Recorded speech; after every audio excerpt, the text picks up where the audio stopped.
What is going on, everybody? What's going on? Happy Thursday. Happy Thursday. Thursday night football getting ready to start here. A little over an hour. Today we're here, well, I guess this evening, wherever you are in the world, here to do some Falcons Texans talk with a very special guest. Someone who obviously you may know, you might not know. So go ahead, introduce yourself to those who may not know you. All right. Well, I think probably if not a big portion of your fan base knows who I am. If not, I'm Stephen A. Rose. I do political videos, but also do Texans talk when it's football season. I normally don't do as much during the off season as I used to, unless it's like a big marquee sign-in free agent or draft thoughts. But I really don't go too much into it in the off season. I do Rockets videos from time to time, not as much as I used to, unless Who's I go your to baseball team? Believe it or not, I know a lot of people are going to think I'm crazy saying this, but I'm not an Astros fan. I am a Texas Rangers fan, and I've been a Rangers fan. I wouldn't even call it bandwagon because I left the year after the Astros won the World Series. That's when I started getting into baseball, really just started getting into it.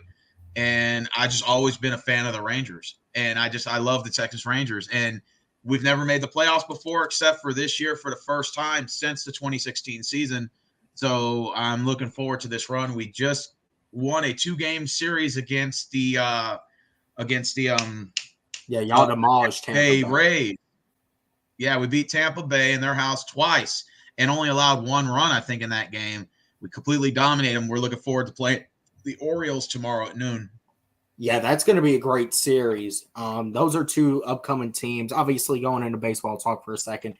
Mm-hmm. Shout out to the Texas Rangers, but it's an appropriate season because the Braves on Saturday start their quest for a second World Series title in 3 years, and who knows, it might be the Rangers and Braves in the World Series, and if that's the case, maybe we'll do something again. But here today, some Falcons Texans talk. By the way, he said, all his stuff. Some of the stuff he says you might not agree with, but if you listen to him, he has a point on. So I guess just getting into this thing, man. I mean, just let's talk about our teams first. You want to go first? All right. Well, first of all, one of the things I want to say about this game is that many people are saying this is a game that the Texans should look past, that we had the Atlanta Falcons outmatched in this game, and especially at the quarterback position. And I happen to respectfully disagree. I think Atlanta's got an amazing team, first of all, in Desmond Ridder. I like Desmond Ridder. You also got Taylor Heinicke or whatever at the back. Heinicke, I'm sorry. Heinicke, like the beer. I think of the beer. Y'all got running back B.J. Robinson from Texas. Bijan. You should know Robinson, this, man. From Texas. Y'all got Cordell Patterson. Can't forget about him. Joker. Like your receivers in Drake Logan, Max Holland, McCardell Hodge. I like those guys. Your tight end. Forgot one guy. Are you talking about Scott Miller? One guy you should probably really look out for in this game, Tyler Algier. Okay. And it's Drake London, not Logan. But hey, we're learning, man. I mean, I understand you're more of a Texans fan. Hodge really isn't part of our offense like that. He's more of a special teams guy. And Kyle Pitts, I really don't know what's going on with him. And we haven't used Scotty Miller at all. But y'all haven't used him at all? Okay. Let's talk about the Texans from your perspective. I mean, I think a lot of people took you guys for granted. And I'm being completely honest. I'll speak for myself. I looked at your first 4 weeks and said, they could very well be 0-4. Y'all are 2-2, and y'all are right in the thick of it in that division because everyone in that division's at 500 at the same record as 2-2. Yeah. So that division is still very much up for the grabs, and any team can have it. So how are you feeling about the Texans and kind of their shocking start? Well, like I've been saying that the AFC South for years is sort of like the weakest division, but not necessarily the weakest, but weakest in a sense to where you can probably go 9-8 and win that division. And I think that every team in that division is competitive, of course, not to take away from it. I think head-to-head matchups, we almost split down the middle last year. I think that this year in the South, you win 9 to 10 games, you should win that division. Still a competitive division nonetheless, but I like the Texans' chances. I had us rebuilding this year. I definitely had us winning 3 to 5 games this year, and obviously we're on pace to probably could win 7, maybe 8. So I like our chances. Even if we don't win our division, I still like, the rebuild. I had us not making the playoffs this year. So if they win past 5 games, they exceed my expectations, Yeah, man, listen, I'm going to say this. Y'all are headed in the right direction. I think everyone sees it with CJ Stroud. I mean, the dude's been lighting up the league. I mean, if we're talking about a guy who came in and a lot of people really overlooked, he wasn't even the number 1 overall pick. He fell to you guys. And Tank Dell, Nico Collins, those 2 guys, you're talking about a young offensive tandem right there. You're building your future. That is what you love to see of a fan of any team. One thing I will say, you made the point about the AFC South. The NFC South is in a very similar position, almost identical. If you win 9 to 10 games, you win this division, in my opinion.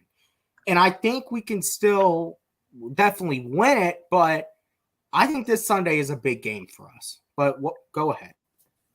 I mean, to be honest with you, I think Carolina is on pace to probably get the number 1 draft pick. I think they're the worst team in the league. Oh, Carolina doesn't even have them. In my opinion, I think that Tampa Bay is probably one of those surprise teams that I didn't expect with Baker. They're like you guys. I didn't see it coming. I thought the Bucs were going to be in the top 5. They actually might. They're going to probably do better than the Saints, which actually had the Saints winning the NFC South.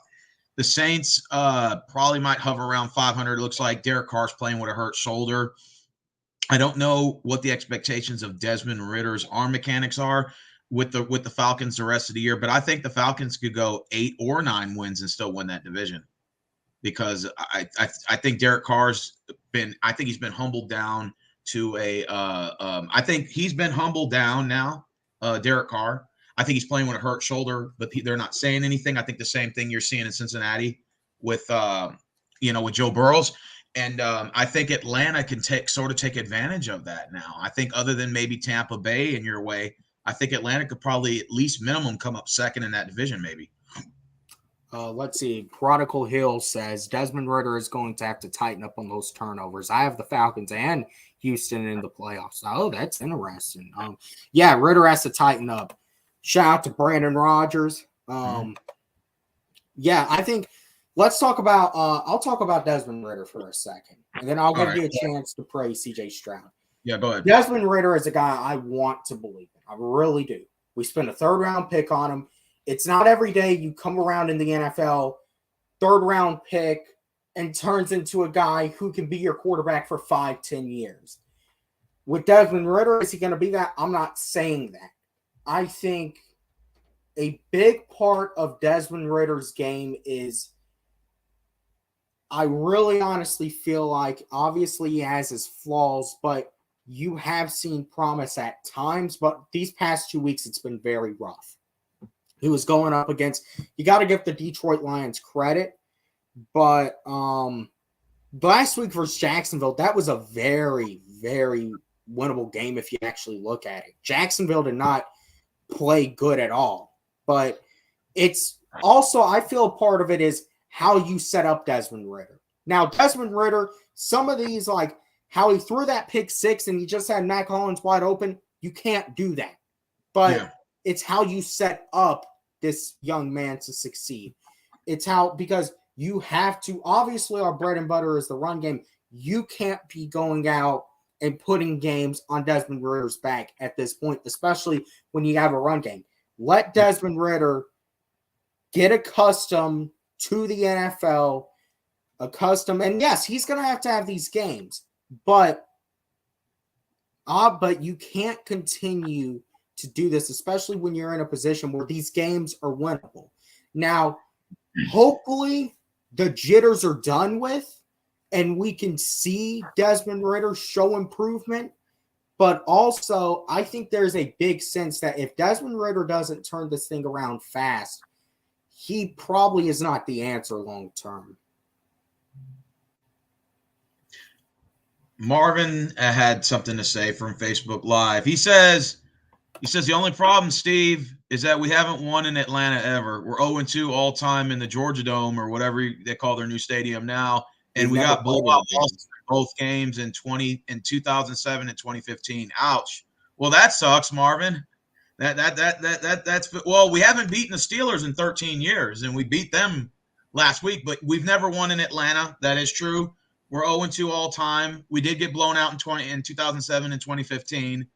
And they were both blowout losses in Atlanta. So obviously, if you look at history, the football gods haven't been in favor when we travel down to Atlanta. But to be fair, we did win 2 out of 3 against. We did win. What 3? All of our games in Houston, I think, to them. So we are 3-0 to the Falcons in Houston. So it kind of subsides. Man, I'll say this: that 2015 game, we beat y'all. What? 48-21. It was something. Yeah. Devontae Freeman went crazy in that game, and y'all, I think, were our first win in 2007. That was the Joey Harrington year when Vic went to prison. I think y'all were our first win that year, and you've never been to the Pens is another thing too. Y'all are one of the few teams that have never played in Mercedes-Benz Stadium. Period. Not even for the preseason, I think. So, but last time the Falcons and Texans did meet, Will Fuller absolutely lit us up, and Deshaun Watson threw for 400 yards and 5 touchdowns. October 6, 2019. He scored 53 on you guys. Yeah. Oh, yeah. And, I mean, I'll never forget. I mean, that after that point, a lot of us were calling for Dan Quinn's head. Because, I mean, that was when we were on a 6-game losing streak. So, that's what happened the last time. But, obviously, we're talking all those names we just mentioned are with neither team anymore. Let's see. Mock drafts have the Falcons getting Quinn Ewers. Is that how you say his name? The game's in Atlanta, Prodigal. Quinn Ewers is from Texas. That's the pick. I know he's from Texas. Quinn Ewers, I think it's too early for mock drafts. I really do. It's too early. Yeah, we don't even know backs right now in the draft class. In fact, the rumor has, I don't know RUA if you follow Judah Tribe, but I was just on one of his shows recently. I saw that Justin Fields. Yeah, we did a little 15-minute discussion about that. He wants to do another show with me, actually. He wants to set me up sometime this week on more Bears talk, which I don't mind talking about the Bears. No big deal to me, right? But he said that Justin Fields is from Atlanta. He's from Georgia. And the rumors has it that Atlanta wants to make a phone call, and he's saying that I want to offer some first-round draft picks. What do you think? He played up in what? Kennesaw, which is like 20, 30 miles north of Atlanta. Yeah. I mean, listen, that connection is always going to be there. I don't want Justin Fields. And no team is going to give up a first rounder for Justin Fields. Probably more out of 4th. But, I don't think we're trading for Justin Fields. If Ritter is not the answer and he isn't playing at one point this season, it's going to be Heineke. Who is winning out of the Washington Communists and the Chicago Scares? Oh, God. I picked Washington. Well, I picked the Foreskins, but they did say that this game is going to be the game to determine Justin Fields' trade. If they're going to probably put him on the trade block. If they go 0-5, Chicago might fire the coach if they lose this. Oh, God. He probably won't even make it out of the plane in Washington. Yeah, he'll be stuck there. Would you entertain the trade for Justin Fields? And let's just say hypothetically, if they were to call you guys up and say, hey, I'm just curious, Atlanta guy, he does want to play in the Dome. He spoke highly of Atlanta. He wants to go there. What do you think? If you were the front office of Atlanta, what would your offer be for Fields? What would my offer be? Yeah, what would your offer be? Let's say Fields demands a trade to Atlanta and Chicago calls you on the phone and you're the GM or the front office. I'll give you 2 6-piece Happy Meals from McDonald's. You mean you wouldn't entertain a possible first-round draft? Say, oh, hell no, I'm not giving up a first. If Chicago is giving up the first, okay, now maybe I'll consider it. But, I'm not giving anything up. Am I wrong for saying that I would at least consider it? I mean, I understand Justin Fields has been a shit show in Chicago. Not all his fault, but part of it is on him. But just because he's doing bad in Chicago doesn't mean he's not going to do bad in Atlanta. And if he wants to play in the Georgia Dome and he's home to It's Georgia, Mercedes-Benz Stadium now. Play better. And I could see him working out in Atlanta versus in Chicago. Maybe it's a system deal. Maybe Atlanta, like Vic. I'll correct you here. It's not the Georgia Dome anymore. It's Mercedes-Benz Stadium now. Mercedes-Benz Stadium. Sorry. Georgia Dome was blown up 6 years ago. But I'll say this. No, I would not enter. I mean, if it was for literally nothing, then I would be lying if I said, okay, maybe just I'll maybe give you like 10 or 15 seconds of thinking before I deny you. But at the end of the day, I'll say this. The only positive about Justin Fields versus Desmond Ridder, does Fields have the higher ceiling when you're looking at it? Theoretically, yes. But I'll still take Desmond Ridder because I don't know what different Justin Fields could do with how this offense has been ran the past few games versus what Desmond Ridder's done. Okay, fair enough. All right. Well, that at least addresses the rumor part. So let me ask you a question. What do you think the strengths of Atlanta is, and where do you think the weaknesses are? Like what are things you like that the Falcons are doing offense and defensive wise, and what are things you think they need to defense, we're doing great. I don't think there's any doubt about it. We are a top 10 pass defense, where I want to say a top 10. We're a top 10 defense. Now, CJ Stroud has not thrown – he's not turned the ball over yet. So that is going to be something to look out for. I would honestly say this is a test for the Falcons defense because Houston is a hungry team. They're a young, feisty team. They can do damage deep with their weapons. And I saw something. CJ Stroud is very successful against man coverage. The Falcons love to run a lot of man coverage. So I think personally, you have to exploit CJ Stroud. You have to get to him.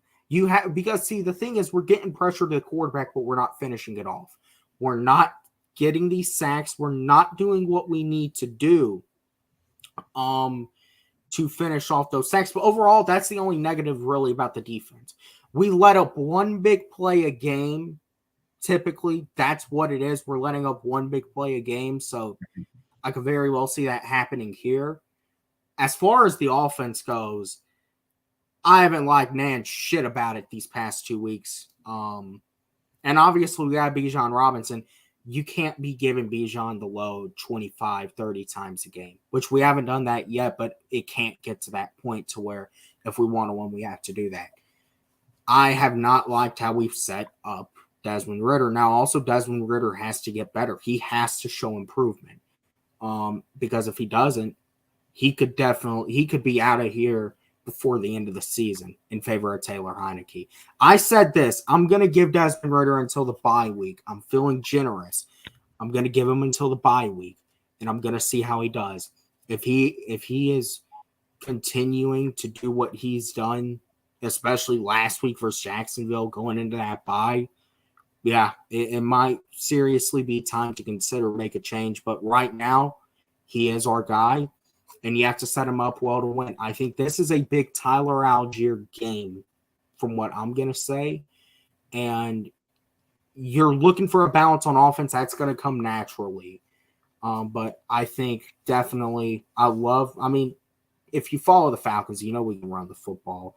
And we're a top running team in the league. But at the end of the day, man, I just think it's all about how you set your quarterback up to succeed. All right, here was a question that Marvin has. Would you trade 3 Georgia Bulldogs, assuming if Georgia wins the I'm not even a Georgia fan. Okay. Who are you a fan of? I'm Roll Tide. Oh, shit. Don't tell your Georgia fans that. Because I was going to ask, would you trade 2 Georgia Bulldogs championships for an Atlanta Falcons? Oh, hell yeah. Oh, yeah. Yes, because you're not a Georgia Bulldogs fan. That question would probably be more directed for probably Sports Live. Probably David in Atlanta, most likely. Ouch. So you're not a Georgia fan. Ouch. That hurts. That stings. That's like I live in Houston, right? And everyone's like, you're a Longhorns fan. I'm like, yes. Why? Because I've always been in love with the Longhorns. I've always been in love with them. And my favorite players, Vince Young, Ricky Williams, the late, great Earl Campbell. you know, Yeah. Colt McCoy. You know, I could go on and on and on with the great players that have came in and out this locker. You know, the 4 national championships that we have, the infamous Rose Bowl against Matt Leinart and Reggie Bush, and one of the best epic college championship games of all time. I can go on and on. It's always been in love. I always bleed orange and white. But over here where I live, it's all about Rice and U of H, and particularly U of H. But so I get that same, I guess, criticism that you probably would get if you were Alabama Crimson Tide fan living in Georgia. Same thing I get here in Houston as a Longhorns fan who they reside over there in Austin area, you know? But to be honest, man, I've always been more of an NFL fan, to be honest. I've always made it abundantly clear the Falcons come first before anything. Okay. I've always made that. What about baseball? Are you a Braves fan? The Braves are second to the Falcons. Okay, so would you be willing to trade a Braves World Series for a Falcons Super Bowl? I'm going to have to think on that one. I put you on the spot there. I would. I straight up, I would. I would. Because the Braves, listen, and if we win another one, does it just have to be one? Okay. One. Let's just say your last World Series. If you can forfeit that for a Falcons championship, would you do it? Yes, absolutely. Okay. Because we've never won one. I mean, the thing we're most popular about in franchise history is something that happened in Houston, Texas. The 28-3. Oh yeah. So I mean, we have to rewrite history. And every time the Super Bowl is here, guess who wins the Super Bowl? The Patriots. Yeah, the Patriots. They did it against Carolina, and then they won this one against Atlanta. Both NFC South teams. Mm-hmm. Look how that works. The last Super Bowls that were here, it was Patriots both times. Yeah. 25 to 30 carries wins championships. However, you need a quarterback to open up running lanes. Yep, you do. And when you wear down a defense, that allows your quarterback to be able to drive off the play action. I mean, the reason why I talk more about Desmond Ridder, because I feel like we don't know enough about him. I think CJ Stroud, I think a lot of people have game film on him. I can sit here and talk about the guy all day, but, you know, no interceptions, and QBR rating, I think, is 100.7. I think speaks for itself. I think he's the second best quarterback in the league behind Brock Purdy, obviously. And I want to give Prodigal Hill a shout out because before when the draft started, I was saying that we should draft Bryce Young. And I was like, you know, Texans should draft him, you know, moving the first, try to get Bryce Young, take him from the Panthers. Prodigal says, nah, I don't like him at all. You should draft Stroud. I'm like, nah, Ohio State quarterbacks don't work. And he was comparing Stroud to John Elway. He said he sees a lot of similarities. Of course, this was pre-draft, and Prodigal's looking right. So I got to give Prodigal a shout out on that because I have to eat crow for that because I was saying we should draft Bryce Young. Like I was behind saying we need to get Bryce Young. And I don't like CJ Stroud, nothing like that. And then I ended up eating my own words, at least for now. You know, the kid's been phenomenal, unable to turn the ball over, runs out of the pocket, makes great plays, can read defense as well. But I don't know a lot about Desmond Ridder. What are some strengths you like about him? What are some weaknesses what are things you think he needs to improve on? Let's start with his strengths. Here's one thing I love about I'm not going to say I necessarily love, but I do like.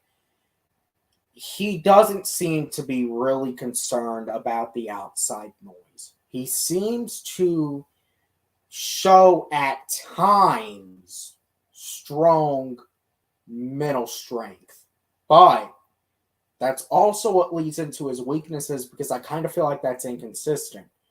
Desmond Ridder on Sunday at times looked lost out there, and it looked like all this was foreign to him what he was facing. Our offensive line run blocking might be out, other than Philadelphia, maybe the best in football, number 2. Obviously behind Philadelphia, but I would very well make that argument. But our pass blocking absolutely sucks. So one thing that I definitely look at is he looks rattled. He does not look in any way, shape, or form comfortable under pressure. The thing with Desmond Ridder is he can use his legs. No, he's not Lamar Jackson, but he can use his legs to improvise plays. So why aren't you rolling him out more? Why aren't you getting him out of the pocket to make those plays? Is it really because they don't trust him? I mean, these are questions we have to ask. Do they trust Desmond Ridder? If he is going to be your guy, you're eventually going to have to trust him. Okay, so what are some weaknesses about him? What are some things you don't like about him, or that he needs to improve? I really just kind of dived into his weaknesses. One of the biggest weaknesses, obviously, is he does not do well under pressure. These were really, he just really started. I mean, he just threw his first interception a few weeks ago, and he started 5 games before even throwing an interception. But it looks like, especially last week, you saw all of Desmond Ridder's weaknesses. He doesn't do the best under pressure. He struggles with timing. He has a weird throwing motion. He really doesn't step into a lot of his throws the way you would like him to. He doesn't scan the entire field. But this is stuff that I think all comes down to really coaching. We don't even have a quarterbacks coach to work with him individually. It's the offensive coordinator that came from Chicago. And look at the Chicago Bears haven't been able to develop a quarterback since the resurrection of Jesus Christ. So why are we having this guy basically be the acting quarterback coach when we have somebody on the staff we're both familiar with, Matt Schaub, on this staff? And I think he would be a great quarterbacks coach for Desmond Ridder because he's played in Houston and he's played in Atlanta. So he played in Atlanta before, then he went back for a reunion tour, right? Well, he was Matt Ryan's backup, but he even started a game like the last few years of his career because Matt Ryan only missed 3 games of his career. God, who was it against? Was I at the game? Because I could have sworn I was at the game. Either Matt Ryan got injured or he didn't even start. But I'll say this about Matt Schaub. I think he has a lot of wisdom he could share to a Desmond Ridder. We've even had Matt Ryan roll through Flowery Branch and talk with Desmond Ridder. Get those guys. Get guys helping Desmond Ridder understand what it's like to be the Falcons quarterback. Someone that can help him with tape. Get him to understand you have to read that whole field, but you also have to help him out with rolling him out. So I really feel like some of his weaknesses definitely fall on coaching, but also some of it is he just has to get better in the film room. But all of it comes down to, for a young quarterback, you have to have someone working with him. Marvin said worst case scenario, and I know you're trolling, Marvin. Saying this on Facebook Live. Worst case scenario, Colin Kaepernick's always available if it Stroud don't work out. No thanks. No, thank you. You know where Marvin got that from? I know where he got that from. The other day, man, I was trolling this Jets fan who works at Fiesta that I patrol. His name is Santos, cool guy. And Aaron Rodgers went down, right? And he's fucking pissed about it, right? So because he had high hopes this year. And then so they were playing the Chiefs, and he was talking about the Chiefs cheated on the 3rd down and 20 twice. He said it was impossible for there to be a penalty. He's on 2 3rd and 20s, and that the refs bailed the Chiefs out. And so I joked around, and I told him he was walking out the door. And I say, hey, Santos, man, I know somebody you could go pick up right now. He's like, who? And I'm like, Colin Kaepernick is available if you want to give him a call. and he turned around, he looked at me. He's like, nah, no thanks. He's like, fuck you, by the way. No thanks, but fuck you. And then he walked out. He said, no thanks. He's like, fuck you for saying that. I know you're trolling. And he walked out. He was mad because he said we have to resort with Zach Wilson. I'm like, hey, but Zach Wilson has been trying, to be fair. Like he's actually is trying this year, and he's actually not doing too bad. Oh, yeah. He's playing some of the best football of his career so far. Okay. The reason why I said the Colin Kaepernick joke, there's a reason behind it. Because when Matt Schaub was doing terrible in Houston his last 3 years here before we gave him the boot after that divisional title run, and Matt Schaub was doing terrible up until 2015. I think he was still with us for another 3 years or 2 years after that, and we let him go. Everybody started joking around in the barbershop, and they were saying, hey, would you guys sign Vince Young? Vince Young is available. and Vince Young's been chilling in the Clark, because that's where he's from, Clark. So after his Philadelphia Eagles run, you didn't really see Vince Young after that. So in 2018, 2019, all the mines were coming up on Facebook. And people from Houston know this. All the mines were coming up, and it would show Vince Young just sitting there like at the table, and it would say in words, "Hey, Houston, I'm just chilling in the Clark. I'm always available if you need me." So that's where I got that Colin Kaepernick reference from, because Colin Kaepernick's been out of the league like the same length that Vince has at that time. So I'll joke around and troll other teams that need a quarterback, and I'm like, "Hey, Colin Kaepernick's available if you need him. He's just chilling right now." You know, and it's the same reaction they get for Vince Young. You know, like, "Oh, fuck you, I'm not signing him, fuck you," you know. Let's see. Bring Andrew Luck as quarterback in the Falcons. Andrew Luck won't come out of retirement. He won't come out of retirement. Okay, I know this is off topic. Do you think that was a kind of a bitch move for him to walk out on the Colts like he did? And I hate the Colts with a passion, but that was a bitch move. I'm sorry. Yes, I think it was. I think honestly, yes, definitely. Now I understand, because he injured? Wasn't it like he was supposed to miss the first game or two, and then he just up and retired? Yeah, something with his ankle or something like that. And then, like, when he was walking out of the stadium, he was like, "Yeah, I'm retired, guys. All right, leave me alone." And the fans are like literally throwing bananas at him. You know, like.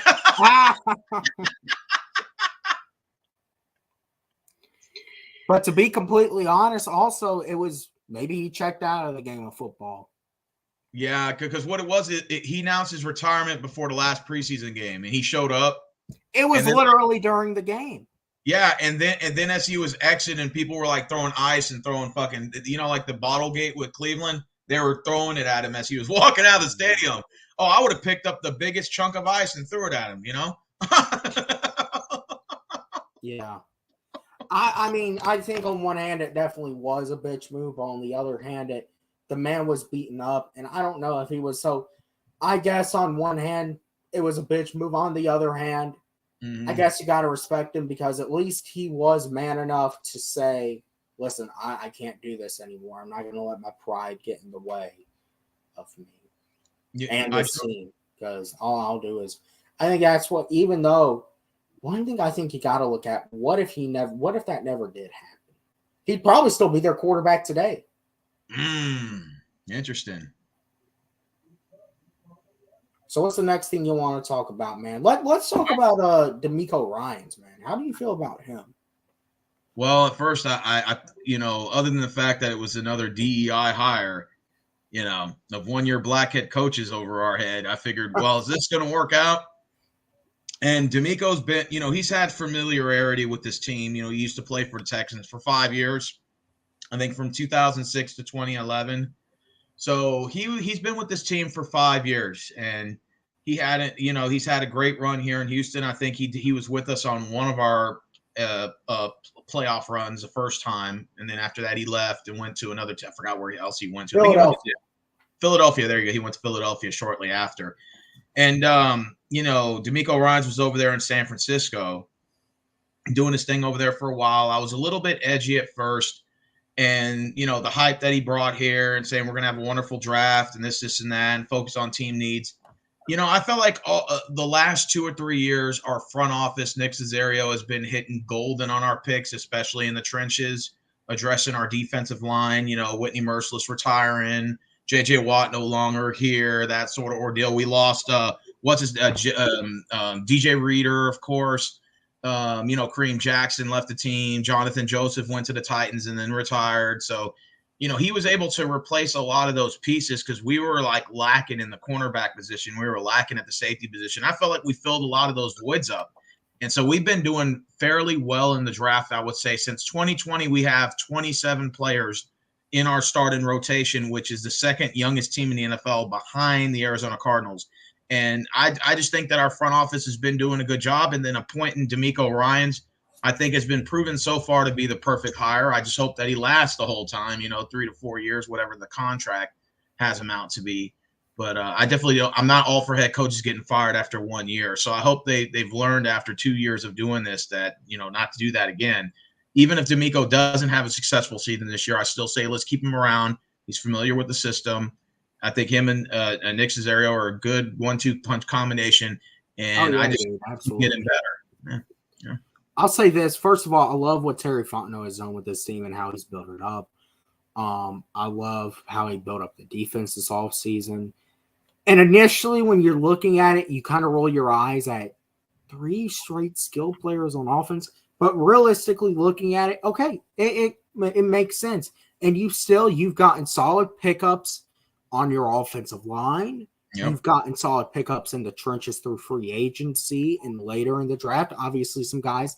Taquan Graham, who's a former Longhorn as well. You're still really looking for him to develop into what your ideal prime for him is, but also he is going to be one of those role players. But he is no doubt. Here's the thing with our defensive line. They're rotating guys in and out. Calais Campbell basically said it's like hockey where it's you go in for 3 plays and you're out. So when you're really looking at it from that perspective, you like it because the guys stay fresher. And I love what the secondary can be. I mean, this is the first time I would honestly be daring to say this might be the best defense we have had since 1998. Really? You're going to go far to say that? Yes. And that was the year we made our first Super Bowl. I would be daring to honestly say that. Would you put them in front of the 20? What was the year y'all made the Super Bowl against the Patriots? What was that? We did not. We had a middle of the pack defense that year. Okay. The year after the Super Bowl, we had a top 10 defense. But yes, I would put us in front of that defense. Really? I think the only thing that is holding us back is those sacks. Okay. Now, obviously, that 28-3 still haunts you or whatever. Obviously, the Falcons were way due for a Super Bowl, in my opinion. It's going to haunt us until the day we win a Super Bowl. Now, the question is, and this is just my question with you, what are your expectations for Atlanta before the season started, and how have they met your expectations so far? I know it's barely we're 4 weeks into this, but if you go and check out my channel, okay, I did a whole entire season predictions. Gotcha. I said the Falcons were going to start off 2-2. I said we would go start off 2-0. We would win against Carolina and Green Bay at home, which we did. And then we would go on the road and lose to Jacksonville, and we would lose to Detroit and Jacksonville. We did. What pisses me off about how we lost is the way we lost. If we would have lost both those games in competitive fashion to where, okay, maybe Detroit and Jacksonville, they just made more plays in the end. Okay. We got absolutely trounced in both those games. And at least one of those games, again, Detroit, I can honestly get, but Jacksonville, you can very well argue we just completely shot ourselves in the foot there. Okay, Prodigal says this could be a future Super Bowl. Maybe. I don't know. I'd be stretching because it depends on what. Right now, Kansas City's a team they're really pushing as the golden child as the next. That is a white hot take. Yeah, that's I mean, I like it, but I think it's reaching. I think we're going to make. It's not impossible if you guys can improve your team, and you can. CJ Stroud's only going to get better, and those weapons are only going to get better. Maybe. I think the NFC, and obviously we're not talking this year. We're maybe talking 3 or 4 years down the road. The NFC, Philadelphia is a team that slowly but surely is going to start wearing out, and Jalen Hurts' contract is really going to start costing them. San Francisco is a team that they're getting ready to have to let go of some of those key players. I think after that, obviously Detroit is right there, and they're a team up and coming. And I think really after that, the Falcons could, but at the same time, you have to get your head out of your asses and you have to develop Desmond Ridder the right way. Or if he is not the answer, you have to go find some answer at quarterback. Because you don't have to have a Patrick Mahomes to win the Super Bowl in today's NFL, but you have to have a guy who can manage the game properly. And if Desmond Ridder proves to be not that, he can't manage the game properly, you're going to have to let go of him and find your answer. Your pregame video, you said you had the Falcons at 2-2. Where did you have them finishing at, though? I had them finishing at 10-7. What's up, Bucks School? Okay, 10-7. So that's wild card or division champs? Division. Okay, now what about playoffs? Oh, First well, round out, second round. I'll say this. I think the Falcons are built out of any team in the NFC South best to win a playoff game, but it's all about what team shows up. I I don't know. still think 9 to 10 wins is maintainable. I still think a division title at the moment is maintainable. I think that at this point in time, I think if Arthur Smith will come out, if he comes out, and this is whatever week, and he calls a smart game plan, a game plan that he's used to, his bread and butter, we can maybe beat any team in the league. But the issue is that you don't know what Arthur Smith you're going to get. Okay, Marvin said he's going to start trolling with these 5 quarterbacks availability. Number 1, Vince Young. Number 2, Colin Kaepernick. Number 3, Andrew Luck. Number 4, Matt Ryan. And number 5, Phillip Rivers. Oh, hell no. Hell no. Hey, I would He brought up all the washed ones. And listen, I love Matt, but man, Matt Ryan can't. I don't think Matt Ryan can play anymore. I'm going to do that from now on. I'm going to bring back the Vince Young one. I'm going to say Vince Young's available. I'm just chilling in the Clark. I still got that mime up on my Facebook. So I'm going to start. When people say they need a quarterback, I'm going to tag them under his mime. And don't forget Colin Kaepernick. Oh, man, what are you suggesting? Kansas City will go down. Pat Mahomes and the Chiefs look suspect. Next year, the quarterbacks are going to be deep. What are you trying to suggest, Prodigal Hill? I don't know, man. You know they're high on Caleb Williams over there in Chicago. They want to. The I don't rumor want to see is Caleb Williams run over well. there. I was talking to the Judah man doesn't Tribe. deserve to get run like that. I talked to Judah Tribe on Facebook the other day, and he was telling me that he said that the rumor is the Bears they want to get Caleb and they want to talk his old man into coming letting his son go early. And you let Caleb Williams and you draft Marvin Harrison Jr. with the top 5 pick because Carolina's they're gonna have a horrible year this year. They're probably gonna be the number 1 pick. That's a Bears pick. So they can go quarterback and then with the 3rd or 4th pick, then go Marvin Harrison Jr. and they can have a 1-2 combination. And then of course they could talk Lincoln Riley into coaching the Bears. And that's allegedly the rumor that's been floating around. You know, these are all just alleged rumors, but still it's kind of one to entertain. What do you think of the thoughts of Lincoln Riley, Caleb Williams, and Marvin Harrison Jr. on the Bears? I know it's kind of off topic. The NFL is not college football is my fault. Huh? The NFL is not college football is my fault. But to be fair, that would be pretty cool to see something unique, right? That's fantasy booking, and this isn't WWE. Okay. Well, there are times where even in the past where teams have entertained the thought of like having a college system. I think Miami ran the Wildcat in 2007. Oh yeah, still doing it with Tua. They're still had like that college, mentality. I think in Jacksonville they're still doing it with the whole quarterback pick read option with Trevor Lawrence. They still kind of have him playing like he's in college. If that makes sense. With the read option. And so there's still teams out there. The read option is alive and well in the NFL. There's no denying it. Yeah. Well, the read option is a lot bigger in college than it is in NFL. There are a couple of teams that can still kind of congeal to that college system, but like you're saying, it won't work in the long run. So I guess because obviously we talked about a lot of stuff, and we can continue to do so. Let's talk a little bit about this game again, and how we think this thing plays out. Right. No, you're good. But how does this thing play out?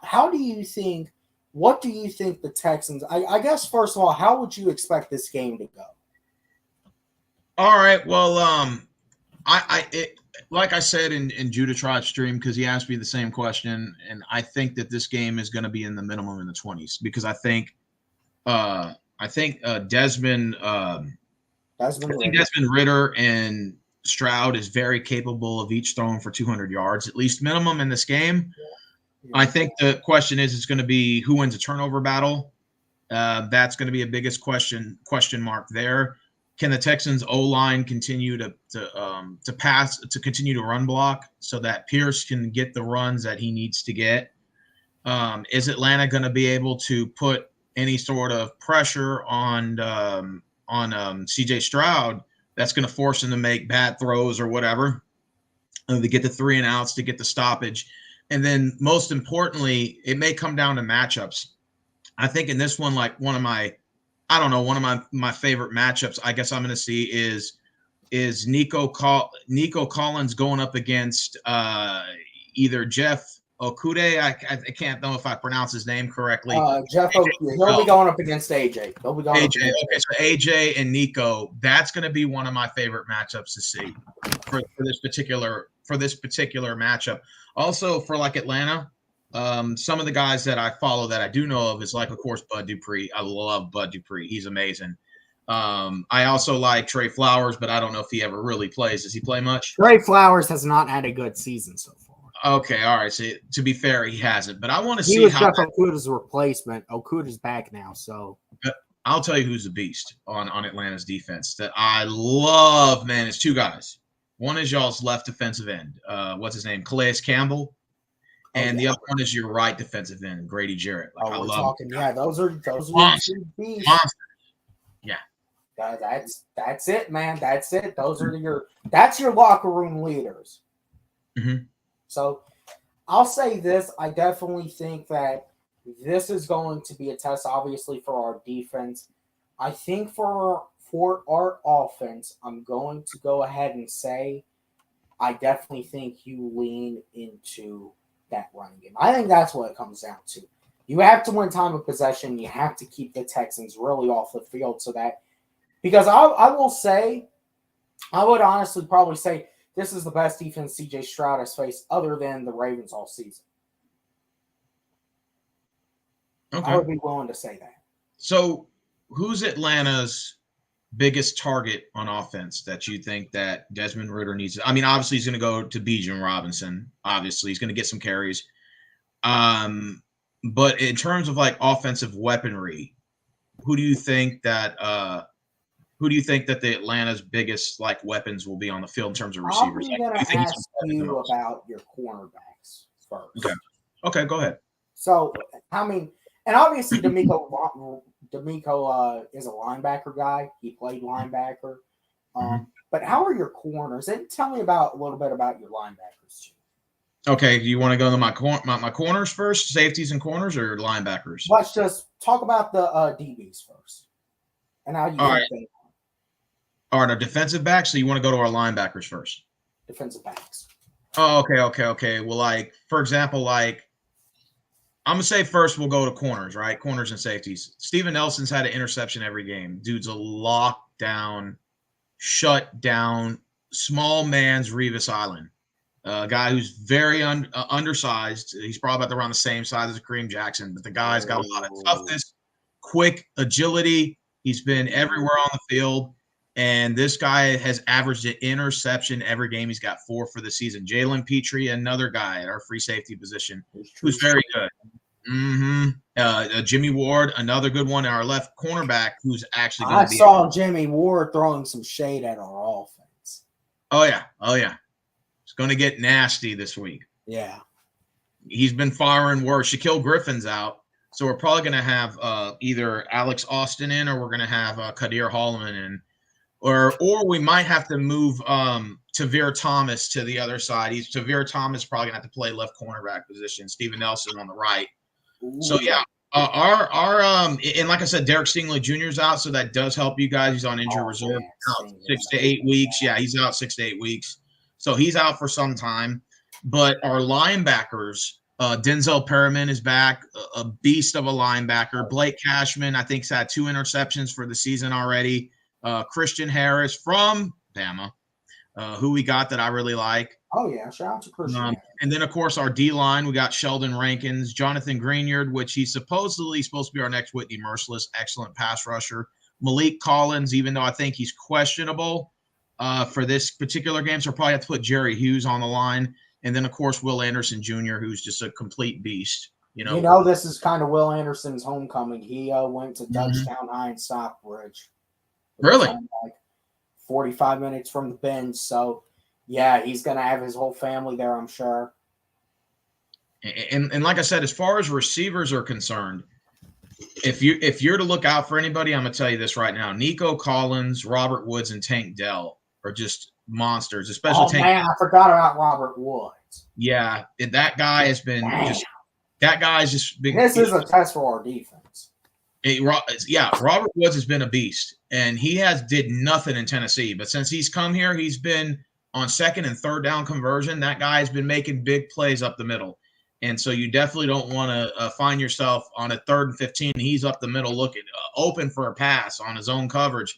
That guy's making catches. I know Danny Schultz stepped up finally the last game. He stepped up and started making some plays. But, yeah, of course, Nico Collins is our number 1 receiver. Robert Woods is number 2. And then Tank Dell, little man, what Jacoby Jones should have been, Tank Dell has been showing out for that. And he's definitely proven to be our number 3 wide receiver. So, we got some lethal punches here. And then, of course, at the running back position, you're going to have Singletary and Pierce running the ball. So, again, I know Texans are going to try to open it up with the run game. So we'll see exactly how the defensive line of Atlanta responds, because I know Texans love to run the ball as soon as they get the ball first, or whenever it's their first drive. They love to execute the run first to see if we can open up the lane and try to get some runs, and see if because Pierce is good at finding holes and stuff, so he can run through it and get those 7 or 8 yards or 6 yards per carry. So I want to know exactly how, especially Atlanta's D line, is going to be able to respond to that, and be able to see if they can stop the run. So it's going to be fun. It's definitely going to be fun. Noah's got a question for you. I saw him ask this earlier. He's got a question for you. Oh, I didn't even know that. I didn't even know there's going to that game in a week from Sunday. Oh shit! Yeah, we do play the Saints coming up. I forgot all about that. After us, yeah. Oh shit, we do got the Saints. Obviously, we need y'all to beat them. Yeah, we it's funny because the Texans play all NFC South opponents in the next 5 weeks. We got a bye week after the Saints. Then we open up at Carolina, and then I think the Bucs come to our house. 4 straight against the South.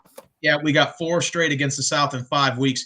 And then after that, we got a 3-game road trip. I think it's like at Arizona, at Buffalo, and at someone else. I think it's at Tennessee or something. Like, we got a 3-game road trip after that. And then I think the Jets come to us in December to start December off. Or we go at Jets after that. So, yeah, it's going to be a very difficult task coming up. All NFC South opponents. Just get it out the way, right? No, all I can tell you is get the nosebleeds. That's all I can really tell you if you want to save as much money as possible getting those nosebleeds. But yeah, I think really kind of talking about this game more. First of all, we were talking about the offense, our offense. Mm-hmm. Man, you talk about Steven Nelson. It sounds like the dude has a lot of heart and he fights. 4 interceptions, 1 each game. It sounds like that, but man, and that doesn't sound good when you're talking about Desmond Ridder and his interceptions. But man, I got to be honest as well. Just looking at this entire thing, with Drake London is 6'4", and how tall is Steven Nelson? Like 6'1", maybe. That should create many jump ball opportunities for Drake London, and Matt Collins too, because y'all's DBs are not the tallest, are they? No, they're real small. That should create a lot of jump ball opportunities, but then again, it's all about, do you trust Desmond Ridder and how you set the guy up? Marvin said that Steven Nelson's 5'11". Okay, I apologize. He's 5'11". That should create a mismatch right there. But then again, that is what Arthur Smith has to take advantage of in this game. You have to take advantage and exploit those mismatches. But Desmond Ridder also has to play a part because he is the general. He's the one that is, Derek Sting was not playing. He's the one throwing the ball. He's distributing it. So you're going to have to put air on it. You're going to have to step into those throws. It sounds like the Falcons could, if you play it right and get some play action going, take some deep shots to a Drake London and to a Matt Collins. And who knows, maybe even a Kyle Pitts signing, who, to be honest, I'm just totally checked out on at the moment. I want to see Kyle Pitts do well and get back on track and get to 100%. and be this unicorn. But, man, I'm not even expecting much of anything out of him. I think right now, if you ask me, Jonnu Smith is our number one tight end. Marvin said Tavir Thomas is also 5'10", so Atlanta's wide receivers do have a big advantage in this in jump ball scenarios. Yeah. If our corners are combined 5'11" and 5'10", your wide receivers got a big advantage in that. But like I said, Steven Nelson has been picking boys off, for a small guy. He's able to put some pressure on those wideouts, man. And especially on man-to-man coverage, he finds a way to lock people down. And for him to get a pick per game, you got to give him props for the little guy, So, man, I really do think still this. Obviously, I just said that. Those jump ball opportunities here and there, obviously, you take your shots downfield. This still needs to be a ground and pound game with Tyler Algier, in my opinion. Wear the Texans down, get them behind early, and finish it off late. That is what I say you do. Now, here's something interesting. Jesse Bates. You got to look out for the man. Jesse Bates the third, yeah. You got to look out for the man. Okay. He picked off Bryce Young twice in week 1. He's forced every single one of our turnovers this season. He has 3 interceptions so far. Damn. Honestly, there to stay. He's maybe the best player. Yeah, damn right. Right behind us, Steven Nelson. I would honestly dare to say he's probably the best DB CJ Stroud has faced so far. I mean, was Marlon Humphrey playing week 1? Did he? I don't think he did. I don't think he did. No. So Marvin said AJ's also 6'1". Dude's a monster at corner in. He's got 12 solo tackles and 2 pass deflections. Oh, that's not too bad. Yeah, man. Look, I think that is where you're really going to see the mental game come into play because Jesse Bates, he just jumps right in front of those routes. He is a master at baiting these quarterbacks, especially over the middle. So I really think that's what you're going to have to look at in this game, and obviously getting pressure on CJ Stroud. Obviously my biggest concern for this game, even though I think it's a big test for the defense, is still how does Arthur Smith call this game? Is he going to come out grounding and pounding, or is he going to continue to try to cling on to this hope of balance or trying it? This cannot be the Desmond Ridder experiment where you're trying to turn him into the next Matt Ryan. This has to be ground and pound with Tyler Algier and Bijan as well. But I think Bijan, you got to tone down. I think Bijan, if he can get, I'll say 12 to 16 touches this game overall, I think that's a healthy amount for him, and I think he can do plenty of damage with that. I think Tyler Algier has to be your 20-touch guy out of the backfield who you win this game with. Marvin said if Atlanta wants a chance at winning, they should start trying to throw like screen passes, short passing up the middle, open it up with the run game. That way you prevent Texans D-backs from getting any possible interceptions or big exactly.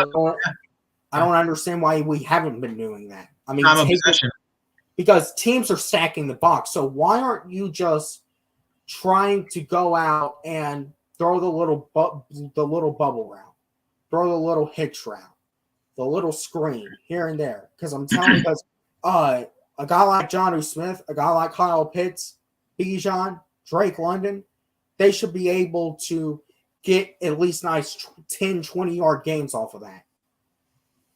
Marvin said Texans' biggest weakness right now is not adjusting to the no huddle. I know. I'll say this. Here's another thing. That's true. Here's another thing. The Falcons' offense looks best when they're running no huddle. Yeah, for some odd reason, when you up tempo no huddle. And the Colts and the Ravens perfected it against us so well, especially in the red zone. Jacksonville did the no huddle on us, and it was effective at first. But then they would just throw the short passing. But if you want to beat the Texans, you definitely would consider running no huddle in the red zone. Yes. And you have a hard time adjusting to it. We're not getting players in on time. Not to mention we're not even getting the plays relayed fast enough, and we just don't have the right setup formations. And that's how the Ravens and the Colts were able to do the damage they were able to do on us. So you up the tempo of the game, and that is where I think the offense thrives off of, because we were running a lot more no huddle this second half versus Jacksonville last week, and we did look at times better than we did in the first half. So, yes, you absolutely. That means this is going to be a big Tyler Algier game, and this is going to be a game where you can't be relying on Desmond Ridder to win it. You're going to have to call those plays, and there's going to have to be a Now, Desmond Ridder is going to have to read the field, obviously. It's going to have to be favorable stuff for your quarterback. Mm-hmm. Because you just have to get him back on track and build that confidence up. It's all building blocks, and it kind of honestly feels like now we're at this stage where it's okay. We're at stage one, and we're also at the stage where if this doesn't go right, we might just have to blow this up at the quarterback position and bring in Taylor Heineke, which I don't want to do, but that's getting to the point. So you have to set Desmond Ridder up well. Fair enough. And again, I think, and this is my opinion, when I did my picks, I did pick Atlanta to win this game. And the reason I did is because I feel like everyone's marking the Texans down as a win. And it's kind of like one of those any given Sunday kind of things where you're like, you would expect one team's going to go in there and win, and then just stuff happens. I think that both teams are evenly matched. I think there's weaknesses on both sides of the teams, even at the quarterback position. And like I said, I think, Texans have, of course, never won in Atlanta. Doesn't mean we can't, but we haven't won yet. And we're 0-2 all time. Both of our losses were blowouts, by the way. And so, considering all that, I go to the football gods on that one. And, Atlanta is at home. They do play better at home. You guys you guys play way better in Mercedes-Benz. Yeah. So is that fair to say? Okay, so you guys play better at home. And I just think the odds are looking in y'all's favor. I think it's going to be a close game. I'm thinking you're looking at a battle of the trenches in the 20s. But I'm looking at maybe like 27-24 Atlanta, like somewhere in there. I said 26-23 Atlanta, so we're pretty much on the same page. It's going to be one of those physical type football games where it's really going to be more so the fact of who can control that time of possession and who can control the tempo of the game is really what it's going to be. That is going to be like who blinks first. And I think that could be a case too, where like both offenses are scoring, getting field goals and or touchdowns.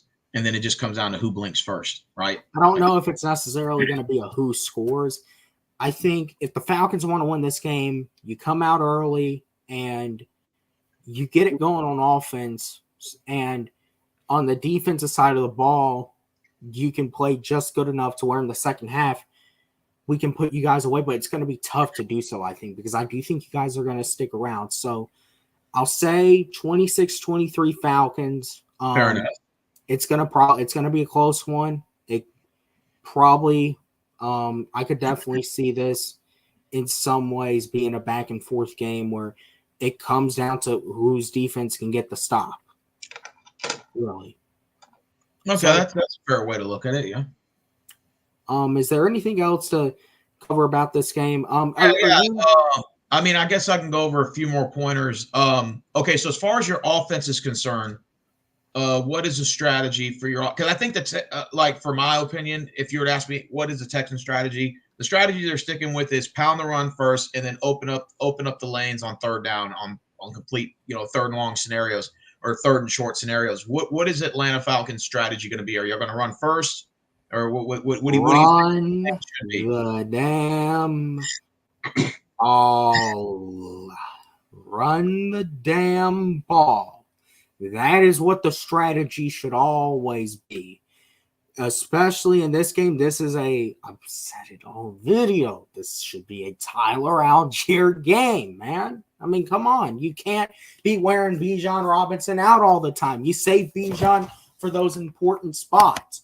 But when it comes down to the nitty-gritty, you get Tyler Algier in there and you just pound that rock, and the balance is going to come along slowly but surely. But you got to set Desmond Ridder up well. Marvin said, will you two be streaming the game on Sunday? Maybe. No, I'll be at the game. If he wants to. It's going to be a first half scenario. First half, I'm in my room. Second half, I'm on probably driving to my work, and then I'll be on the phone on there, still, play-by-play audio by phone. So I'll probably have to go based on what he says. I won't be able to see the plays on the second half, but I could, do something like that. I'll be in the bin Sunday, so. You're gonna be streaming? No, I'll be at the game. Oh shit! You're gonna be at the game? What section? You haven't seen I've been at the game? At all the games? Yeah. I didn't. Do you have season tickets? I don't have season tickets. I just go to all the games. Oh, cool. Where do you sit at usually? Mid-level? I typically sit all around. I'm sitting in the nosebleeds for this one. I really sit all around. Where do you sit typically at games? I usually sit, when I used to sit mid-level in the 300s, which is mid-level pro. 500s are the top. 100s are the first level. Depends if you're behind the end zone and or 50-yard line. 50-yard line, like if you're parallel, I guess, where it's running this way, are going to be your most expensive tickets. But if you're behind the end zone, they're actually not that bad. You can get tickets for like $250, $300 behind the end zone. Yeah, and those are some good seats. Yeah, and they're decent seats. It's just what is people don't like it to where one team's coming at them and then the other team's going further away. But that's what sucks about that, because when they're coming to your end zone, it's the best view in the house. Yeah, when they're going away, they can see better up in the nosebleeds. Believe it or not, the most I've ever spent on a ticket on a single game, probably about $350 total. Yeah, about $350 after tax, about around $400. I've done it before. I spent $400 on a game. Yeah. I don't know if I would do it now in today's time, but back in the day when I used to have that extra money, that called FU money to throw around. Oh yeah, I was $400 a game. One year I had season tickets. My tickets were $3,000 one year. Like 1 year for those seats for all what they call 10 events for 2 bullshit preseason games included. My tickets were $150 a game, 2 seats. So it was $300 per game. When was this? Early 2000s? No. It was like I didn't start going to Texans regular season games till like 2012, 2013. So you're probably looking at about around the 2016 season, 2017, somewhere around there. When first game in the league, like Sean Watson's rookie year. Yeah, I was there. Yeah, 3,000 for the whole season. And believe it or not, the best way to do it is you pick a game that people want to go to, and you sell those tickets, and you can get back at least probably about 50% of the money alone that you sold for a couple of those games. You get some of that money back. So, for example, Dallas and Houston is always a good game to go to when they come to Houston. So if you're a season ticket holder and if you really want to try to get some bang for your buck, you sell those tickets. And you can get back a bulk of your money back for the season, and you can still cover the rest of your season and go to the games for free.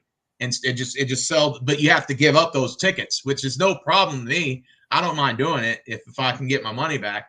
But yeah, some people will do that, and that's a good strategy too. Or if there's if somebody's knee jerking you says, hey, I'll give you double for those tickets, you're like, okay, here, have them, and then you can still go to the rest of the games, and it'll cover 2 of your games for free, Yeah. So you can do that too. Oh yeah.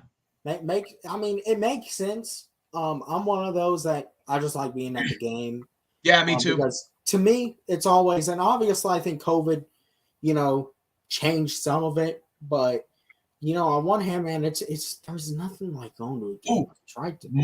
Marvin just asked a good question. Now we both may have different answers on this, but Marvin said, out of all the games y'all been to in your career or in your life, would you prefer going to the games, or would you prefer tailgating outside the stadium if you could, you had the friends and people that could, or would you prefer just having a big ass house party?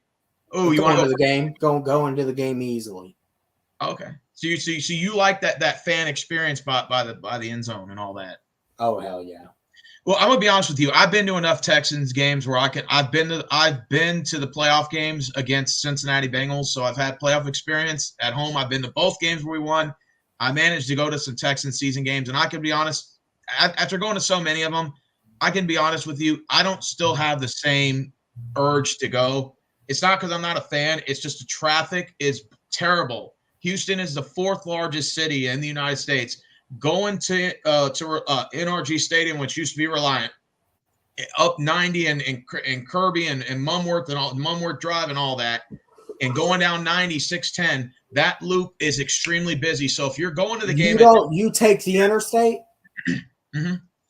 I take back roads to the Benz. Traffic. Now, when you're getting in and out of there and parking and shit, it's a bitch.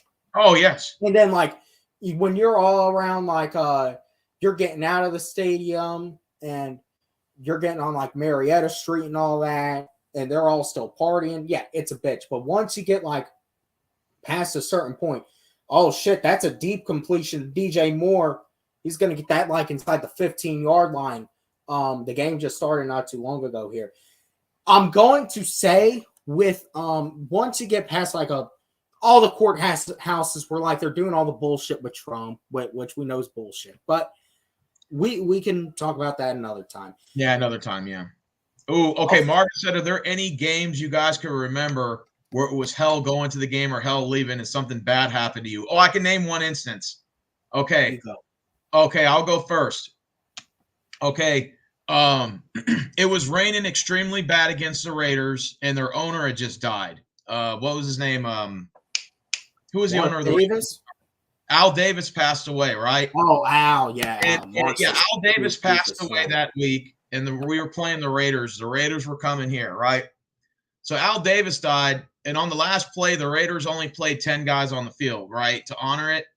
And the Raiders got the interception and won the game.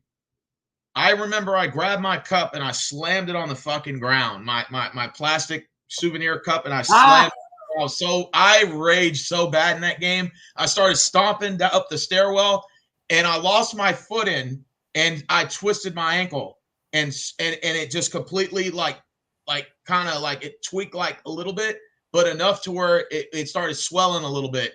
So I barely was able to stand. My date that I brought there at the time.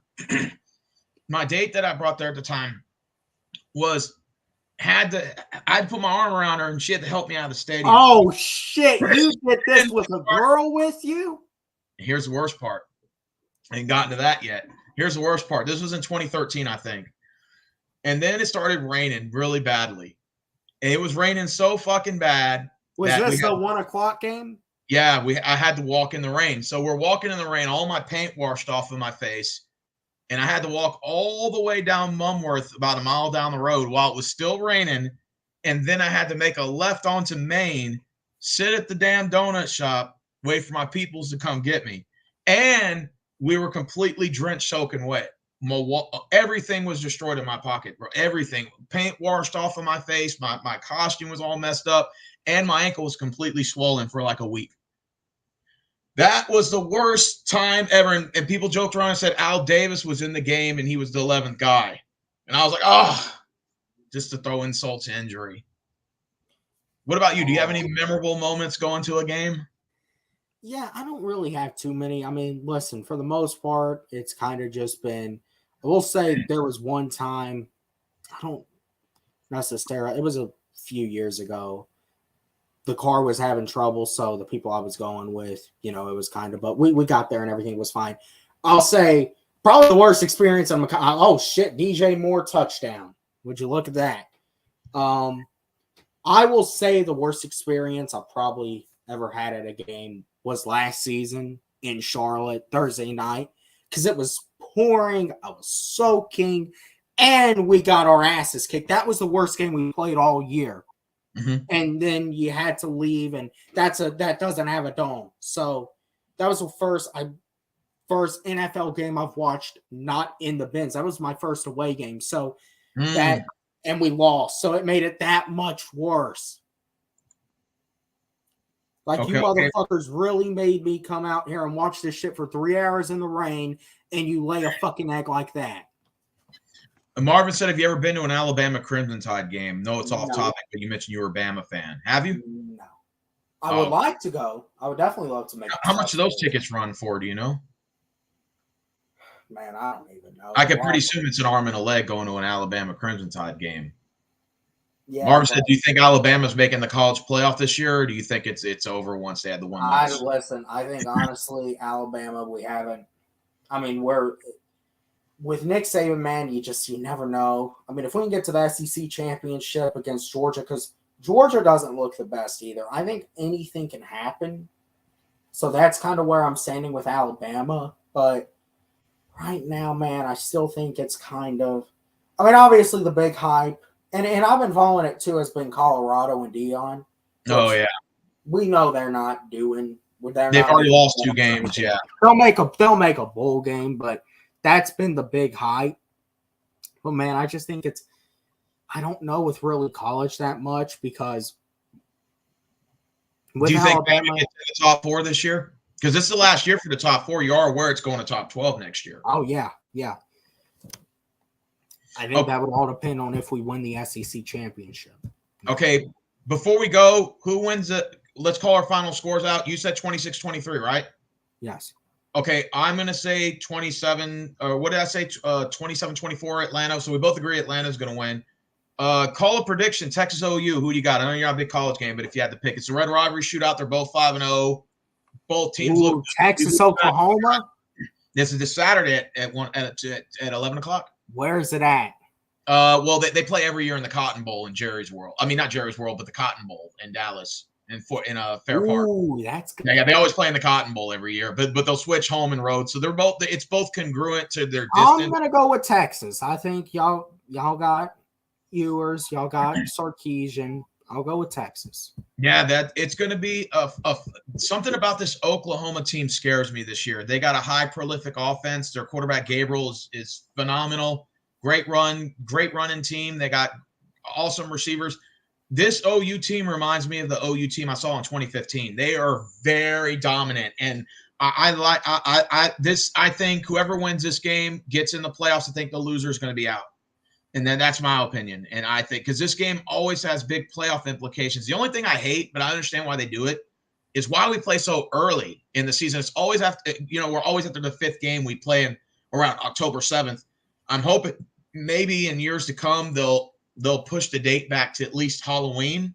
It'll allow these teams to go 7-8-0, and that way you can push this game to be a bigger than what it is. And I think I know the NCAA has been talking about that, putting our games in possibly November. Now you're talking about cold weather being a factor or whatever. So I know they want to keep the weather nice and warm, but I don't see anything wrong with pushing it back towards the end of October at least. I think the weather's still going to be in the fair 80s, possibly, low 70s. I think it's still going to be a pretty warm enough game for them to play with no issues. I kind of want to see that maybe in the future, but this game is going to be big this week.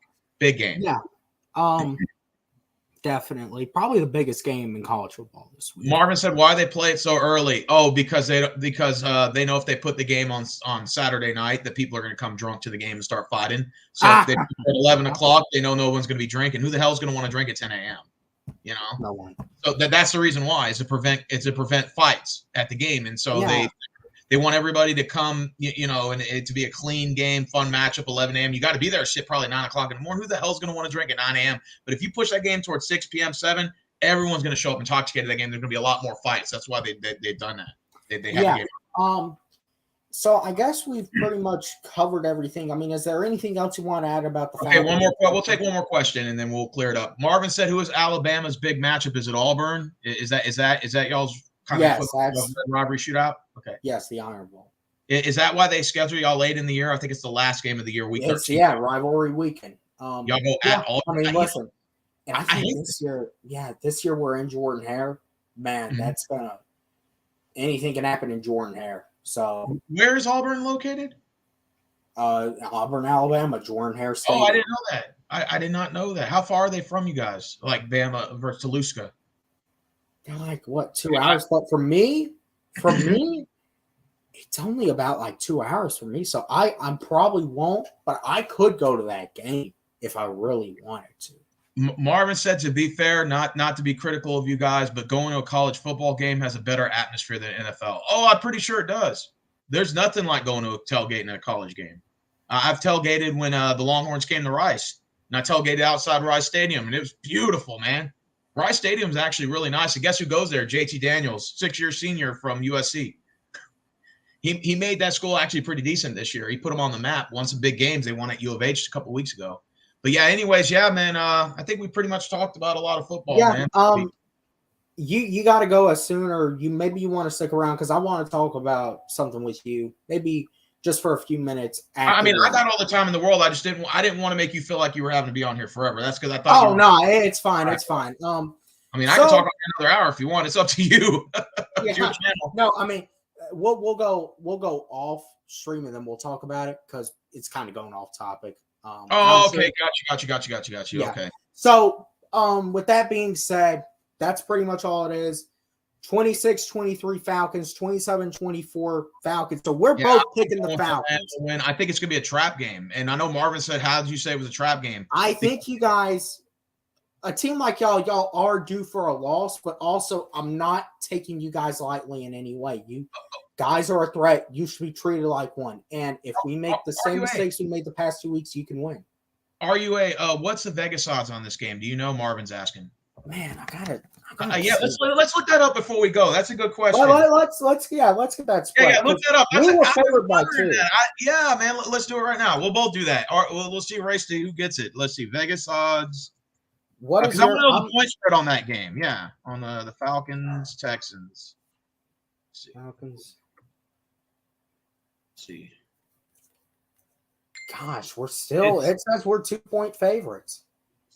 Okay, so the over-under is 41. Okay, let's do that. Okay, so you're a 2-point favorite, right? As of right now?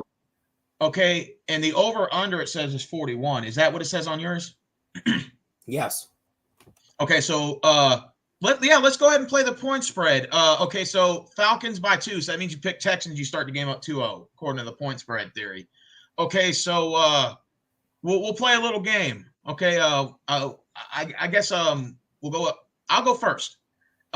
So we predict Atlanta's going to win. So the point spread is going to be okay. So the point spread is 2, right? So Atlanta by 2, right? So that means if you take Texans, you're spot at 2 points. Yeah. So that means the spread. That means the spread will be covered because we both got Atlanta winning by a field goal. So that means a point will be covered, right? Yes. It'll be 1 point over, right? Okay, now the question is it over or under 41? Oh, man, that's honestly, 41 that is a tough one. So that means if it's 26-23, right, then that's I'm going to say over. We're both going to go over because now if they would have said over or under, let's just say hypothetically under 49.5 or over under 50, then I would say, wow, I'd have to think about that a little. I probably would say under. Just barely, but under. This could be a shootout, but this could also be like your traditional game. I'll go ahead and say I think it probably goes over. Honestly, though, I know I said 26-23. That spread, I could very well see the Falcons winning by maybe 1 or 2 points. But okay. I think we cover. But at the end of the day, I think it's going to be it should be a good game. I think it's an opportunity for us to get back on track. I've said this. I think if we do not win this week, I don't really like where our season could be heading. I disagree. I still think it's at the beginning of the year. I think I understand that, but man, I honestly I think we have to bounce back here because you'd rather bounce back sooner rather than later. Okay, Rachel said, is there any significant injuries on the Falcons? Oh, no. Everybody for the first time this season is healthy. Oh, you're saying for the first time everybody's healthy? Yes, everyone's healthy. Yeah, like I said, we're still out 2 offensive linemen. So, like I said, that does help. Lamarlee Tunsil's out. I think Jones is out. Tunsil's out, then yes, you're going to have to get pressure and exploit C.J. Stroud. Mm-hmm. I guess kind of an update for my people. And hopefully, if you've came over from Stephen Rose and you've watched, you have subscribed.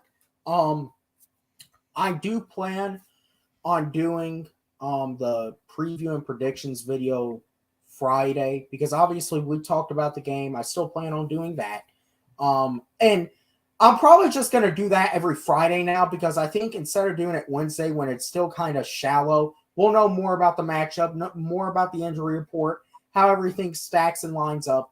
So that's probably what I'm going to do now. I'll be at the game Sunday. What are your off days? Wednesday and Thursday. Always Wednesday and Thursday. Always Wednesday. So, but let's say if you wanted to do a stream Friday or Saturday, right? Hypothetically, and you said, "Hey, let's do this at night." The best time to do it would be, after. I would say probably about sometime after 10 o'clock. That would be like the best time to do a stream with me because I will still be at the store. It's dead in the store hole. Nobody's there. And, it would be 10 p.m. Central. My time would be like 11 your time if you're on Eastern time. Here's the thing. Yeah. I was maybe thinking we do a little recap, but I wouldn't really I guess Wednesday could be fine, but the other thing is maybe I would consider maybe doing it. I mean, you're not available at all like Monday or Tuesday, except I work 3:30 to 11:30. So like if it's any time before 3:30, that's fine. If not, then it would have to be after about 9:30 at night if it's after 3:30. You know what I'm saying? Like in between 3:30 and 9 will probably be my most difficult time. So I know how to get into contact with you now. So definitely I'll keep you in touch. I'm available every day after 9 o'clock is what I'm saying. After about 9 o'clock, I'm fine. I'll keep you in tap of maybe if we want to do a little recap of this game because this is documented. It's going up on my channel, and obviously go subscribe to Steven Rose. To all the people who have subscribed from Steven Rose's channel. Did they just do – I swear to God, man, did they get that tush push? This tush push. What are your thoughts on this, man? You think it should be banned or – Oh, the one with the Eagles do? Isn't that where like they pushed the quarterback from behind? Yeah. Oh, and they got it too. Damn. Okay. So in other words, it's an advantage to the offense when they're pushing from behind? Yes.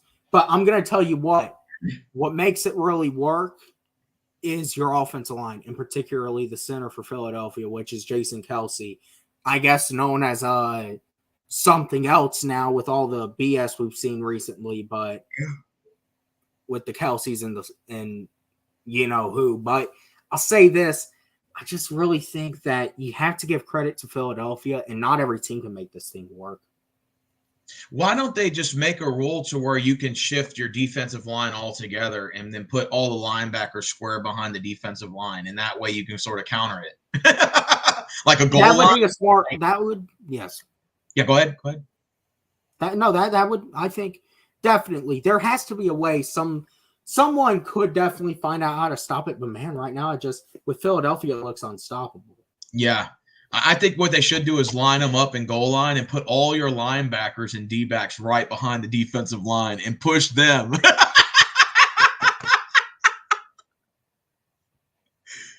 Yeah. Damn. So I'll say this, I guess closing off, I guess maybe we can, because I'll be at the Braves playoff game Monday night. So now the thing is, I get back. You got to tell me, what are your chances on the Braves winning the World Series this year?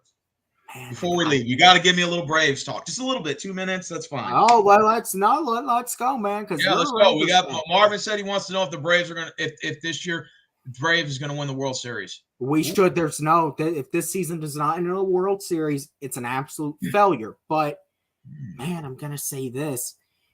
I'm not just treating this as, we're just going to win the World Series. I think we definitely should, but I'm not just treating this as, this is automatic. We're going to have to go through Philadelphia. We are going to have to go through the winner of the Brewers and Dodgers, and then we're going to have to go through an AL team, and that's going to be the toughest one of them all, be it the Rangers, the Astros, the Orioles, whoever. It's not the easiest path. You're going to have to work for it. And the bullpen concerns me. It really does. Marvin said, fun fact, in the last 7 years, 4 of those teams in the playoffs have won World Series. Astros, Phillies, Dodgers, and Braves. Ouch! That's what even makes, to me, tell you the truth, that NL is the National League is so difficult to run through because the American League, Rangers are predicted to fall flat. Let's just be honest, to the Orioles. And then, of course, the Astros are predicted to mollywop the Twins. Now, it's just going to come down to Astros and Orioles, assuming you're just giving a bird's eye view. Man, I'm going to be honest. I wouldn't be shocked if it's an Astros-Rangers ALCS. I think you guys could beat Baltimore. I hope so. And the thing is, though, with the NL, that Braves Phillies, that's going to be a monster matchup. Arizona as an underdog. Oh, shit, it's Arizona. I forgot. Arizona against the Dodgers. You're talking about an NL West matchup now.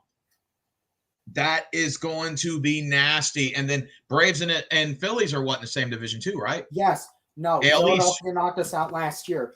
Here's what concerns me, honestly, about this. I think we should beat Philadelphia. And obviously, I think we have to avenge last year. What concerns me, man, is we might just run all out of gas if we go too hard against Philly. Which you're going to have to go hard against them to win. Do you think you guys got the roster to beat, or do you think you guys can beat the Dodgers right now? Yes, I do think we can beat the Dodgers. Okay. I do. And line us up against, I think the team in the AL that does concern me is the Astros, because they're the team that is, I think, our match. I think, obviously, I know even you as a Rangers fan, y'all still have that inexperience overall as a team. Yeah, even though you do have, I'll just say this. I think our first playoff in 7 years. If we were to meet y'all or we were to meet Baltimore, I would feel more comfortable with where we were at a point in time with winning the World Series against y'all. But Houston, I don't know. I think we definitely should, but I'm honestly let's beat Philadelphia, and then let's see what comes out, because Arizona could beat the Dodgers. I know it's a long shot, but it could happen. It's October baseball. So, hey. This is going to be a very interesting World Series this year, and there's a lot of good teams that are in here. Let's just go ahead and before we get out of here, let's predict who we think is going to win each series, and then we'll see who comes correct because October 14th is when it all ends, so 7 days. Twins and Astros, how many games? Ooh, Twins and Astros. Mm-hmm.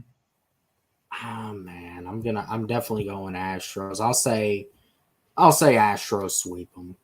I'll say Astros 3-1. Braves and Phillies. Braves in 5. Yeah, I'd say the same thing. Dodgers and Arizona. Ooh, man, I gotta say the Dodgers in 5. I think I got a feeling Arizona is gonna give them a fight. All right, Rangers and Orioles. Rangers in 4. I'm gonna say Orioles in 5. As much as I like my Rangers, but and I'm glad they made the playoffs, first playoff series win since in 12 years. But at the same time, I just think Orioles are one of the best teams in baseball outside of Atlanta. And that's going to be a very difficult matchup. So we pretty much agree on everything except for the Rangers, Orioles, and you got the Astros sweeping. I got the Twins managing to win 1 game out of that. But yeah, other than that, we pretty much narrowed down the Braves and the Dodgers, Arizona down to the T. Like we even got the winner and both going to 5. So we both agree on that. So that's not bad. But okay, that's not too bad. Anything else you want to discuss, or is that pretty much I guess let's continue to go on with our baseball predictions for a second. So then that would put the ALCS at Rangers Astros, and that would put for me, Rangers Astros, so in all Texas, and Atlanta LA in the NLCS. Okay, for me, if that were to be the NLCS, it would be the 3rd time out of 4 years. I think I gotta be honest. It's going to be a tough one. The Dodgers have our kryptonite that we finally got over the hump. Mm-hmm. I would probably go ahead and say the Braves, just like 2 years ago, would win in 6. And I think if we're really talking Astros, Rangers, ALCS, I think the Astros would win in 5. I think a World Series you're probably looking at, I would say the Braves win in 5 against the Astros. So you're saying Braves and Astros in the World Series again? 2nd time in 3 years. Wow. Okay. Well, here's what concerns me about that. Okay. That narrative that Houston is going to be out for it, but they already won it, and there hasn't been a team that's won back-to-back World Series in a minute. So I would definitely probably say in that history, I think we're favored there. So I would give us it in 5. All right. I'm gonna say Astros and Orioles in the ALCS. I'm gonna say the Orioles win. It's gonna be something new. I think the Orioles take the Astros out. They're going to the World Series. I think they're the best team in the American League, and there you go. I got the Orioles, and for the NL, obviously I got Atlanta versus the Dodgers. I think we both agree there. That's going to be a very tough matchup there. I believe that series will go 7, and I think you're looking at Atlanta versus Baltimore in the World Series. I think it's going to be a fun, interesting World Series. I think Atlanta edges them in 6, and I think Atlanta will win. And we're going to have another parade on Peachtree. Oh, there you go, man. Look, I'm dick riding the Braves. But, man, I'm not taking anything for granted. We got to win versus Philadelphia, and I'll be there Monday night. So that's for game 2? Game 2, right? That's game 2. Yeah, because game 1's on Saturday. I think my Rangers start the series early at noon. And I heard Tampa Bay Rays fans were bitching at the MLB for starting their game at 3 p.m. on a Tuesday, saying that they had to show up. Yeah, their excuse was that it was the MLB's fault for not scheduling the game at 7 or 8 because people have to work, which I can kind of understand that. They didn't show up. That's the bottom line. They didn't show up. Why should Rangers went there and smoked them? We went and smoked them. Yeah. So, yeah, I think that's pretty much all it is. We covered the Falcons. Yeah. We covered some experiences of going to games. We covered some baseball. This was a great talk, I'll say. You're definitely welcomed on anytime. We're going to have to do this again, man. Now, Marvin said, are we doing a stream for Sunday? It's up to RUA. If he wants it, I'll jump in if he has a live stream going. I'll be at the bench. So he'll be at the game. Never mind. He'll be at the game. Never mind. He won't be able to do it. I'll be putting out content from the game, though. Best believe it. Now, what we can do is later on that night, around 9 or 10, after the Sunday night football game is concluded, we can go and talk Texans, Falcons, or we can do it in the morning, talk Texans, Falcons, afterthoughts, and we can go over all the games, too, for you guys. We could maybe do it that night. But I'll just have to see how it all works out. Obviously, I have kind of a busy day Monday with the playoff game and everything in the evening. And then obviously some stuff to do before that. But I think I could probably make that work. Marvin said, what do you guys thought to having a panel where y'all do a recap of all the games? That would be fun. Yeah, that would be something. That's something interesting. We can get a panel of 5 or 4 people, invite different people in. Yeah. Yeah, no, that would definitely be something. We might be on to something, man. We definitely might. This was good. This might be the start of something big. But you know those panels, if we're talking recap, that's going to be a 2-3 hour show easily. Easily. Yeah. Easily. Talking about breaking down every game? Oh, yeah. You're talking about 3 hours, Marvin, minimum. And it ain't just going to be the Cowboys either. It's going to be every game. Breakdown, trolling, everything. You're looking at 3 hours. Yep. Sure is about a Monday Night Raw episode. Yeah. So, but yeah, I think that's pretty much it. I appreciate everyone who tuned in. Noah, Buck Skull Gang, Prodigal Hill, me and Steve Rose. Once again, go sub up his channel, guys. He puts out a lot of content. So your friend Marvin on Facebook, shout out to the support. So shout out to Rachel too. Shout out to all of them who rolled through, show support. I'll see you guys in the next one. All right.